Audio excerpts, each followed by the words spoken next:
አዲስ መኪና ያጋጠማት ተደጋጋሚ ብልሽትና የውል ይፍረስልኝ ጥያቄ።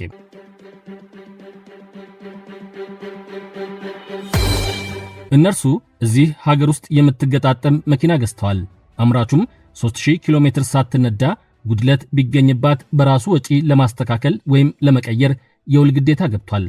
አምራቹን ያመኑት በዋስትናውም ዘና ያሉት ገዢ ገንዘባቸውን ከፍለው መኪናዋን ወስደዋል። ይሁን እንጂ መኪናዋ አንዴ ፍሪሲዮን ሌላ ጊዜ ደግሞ ሞተር እያለች ጣጣ በስታለች። ገዢም ወደ አምራቹ ጋራዥ ወስደው እያሳከሙ ድናለች ተብሎ እየተሰጣቸው ደግሞ መልሰው እየወሰዱ 4 ጊዜ ተመላልሰዋል። ጋራዥ አስገብተው አስወጥተዋል። በአምስተኛው ግን አምራቹ ጋራዥ አስገብተው እርሳቸው ሳይመለሱ ቀርተዋል። እዚያው እንደፈለጋችሁ አድርጉ፣ ገንዘቤን ግን መልሱ ብለዋል። የመኪናዋ አምራች በበኩሉ ተስተካክላ ተሽሏታል፣ መኪናዋን ይውሰዱ እንጂ ገንዘቡን አልመልስም ብሏቸዋል። ይህንን አሁን ያደመጣችሁ ለማን ፈረዳችሁ? ፍርድ ቤቶቹ የፈረዱትን አሁን ባጭሩ ነግራችኋለሁ። ደግሞ አልሰማንም እንዳትሉ። ባገኘነው አጋጣሚ በየቀኑ ሰላም ለሀገራችን እንድንል ሰውነት እንዳይዋረድ ጥሪ እንድናቀርብ እጠይቃለሁ። ነፃነቱን ጠብቆ ለሕግ የበላይነት መከበር እየሰራ የሚገኘው የኢትዮጵያ የፌዴራል ጠበቆች ማህበር ያልታሰበ አደጋ ከሚፈጥረው ስጋትና ከሚያደርሰው ጉዳት ለመዳን ከዘመን ኢንሹራንስ ይወዳጁ ይተማመኑበታል የሚለው ዘመን ኢንሹራንስና ቅልጥፍናን ከብቃት ጋር አዋህዶ ዘመኑን የዋጁ ደንበኛ ተኮር አገልግሎቶችን እየሰጠ 30 ዓመታትን በስኬት የተጓዘው ኑ ከመሪው የግል ባንክ ጋር አብረን እንስራ አልሰማንም እንዳትሉ የሚለው አዋሽ ባንክ እንድታደምጡ ጋብዘዋቸዋል። ዝም ብላችሁ አመስግኑና ቁም ነገሩን ውሰዱ።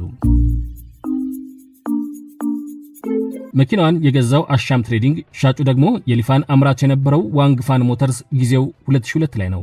ገዢ ብልሽቱ ከአዲስ መኪና የማይጠበቅ ነው። 5 ጊዜ ጋራዥ ገብታም አልተስተካከለችም፣ ውሉ ፈርሶ ገንዘቤ ይመለስ ቢሉም ተከሳሹ አምራች ግን ብልሽቶቹ በማንኛውም አዲስ መኪና ላይ የሚያጋጥሙ ቀላል ብልሽቶች ናቸው አሉ የሚሏቸውን ጉድለቶችም ሙሉ በሙሉ አስተካክያለሁ፣ ስለሆነም መኪናዋን ወስደው ይጠቀሙ እንጂ የሽያጭ ውሉ ሊፈርስ አይገባም በማለት ተከራክሯል።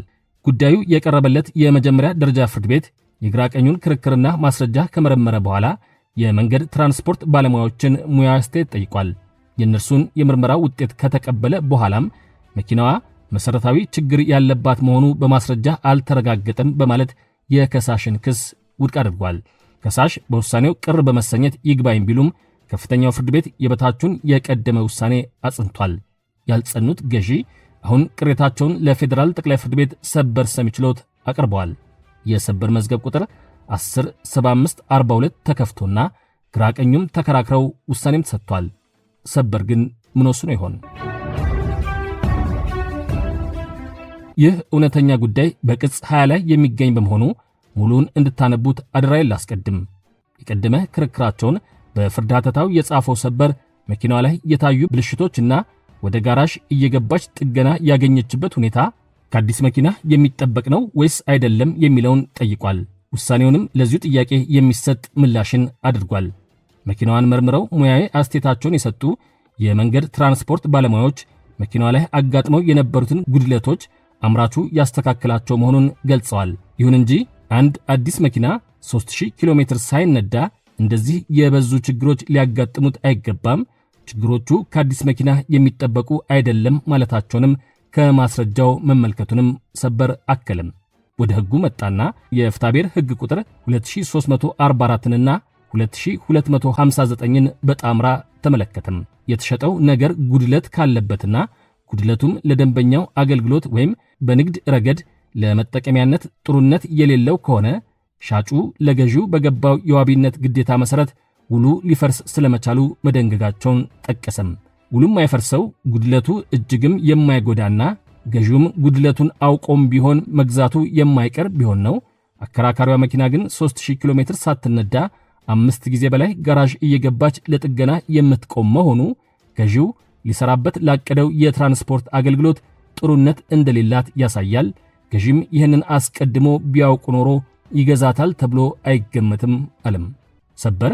በመጨረሻም የመኪናዋ የሽያጭ ውል ፈርሶ ሻጭ ገንዘቡን ከሳሽ ለፍርድ ቤት ክስ ካቀረበበት ቀን አንስቶ ከሚታሰብ ሕጋዊ ወለድ ጋር እንዲመልስ በማለት ውሳኔውን ሰጥቷል። ዛሬውን አበቃን።